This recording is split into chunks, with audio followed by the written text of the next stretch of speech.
ফিলিস্তিনি স্বাধীনতাকামী সংগঠন হামাস জানিয়েছে যে তারা গাজায় যুদ্ধবিরতির প্রস্তাব নিয়ে অবিলম্বে আলোচনা শুরু করতে প্রস্তুত আছে।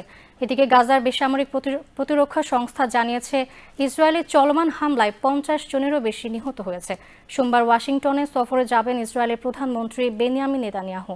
তার এই সফরের আগে অন্যান্য ফিলিস্তিনি দলগুলোর সঙ্গে পরামর্শ করার এই ঘোষণা এলো। ওয়াশিংটনে প্রেসিডেন্ট ডোনাল্ড ট্রাম্প যুদ্ধের অবসানের জন্য জোর দিচ্ছেন। সেখানে প্রায় 21 মাস ধরে সংঘাত চলছে। হামাসের পক্ষ থেকে এক বিবৃতিতে বলা হয়েছে, মধ্যস্থতাকারীদের কাছ থেকে প্রাপ্ত মার্কিন সমর্থিত যুদ্ধবিরতি প্রস্তাবের খসড়ার শর্তাবলী কার্যকর করার প্রক্রিয়া নিয়ে আলোচনা অবিলম্বে এবং গুরুত্ব সহকারে অংশগ্রহণ করতে প্রস্তুত তারা। এদিকে হামাসের মিত্র ইসলামিক জিহাদ জানিয়েছে যে তারা যুদ্ধবিরতি আলোচনাকে সমর্থন করে, তবে গাজায় বন্দি জিম্মিদের মুক্তি দেওয়ার পর ইসরায়েল পুনরায় আগ্রাসন শুরু করবে কিনা এই নিশ্চয়তা চেয়েছে তারা।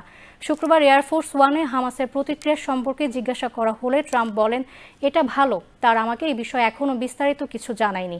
আমাদের বিষয়টি শেষ করতে হবে, গাজা সম্পর্কে আমাদের কিছু করতে হবে।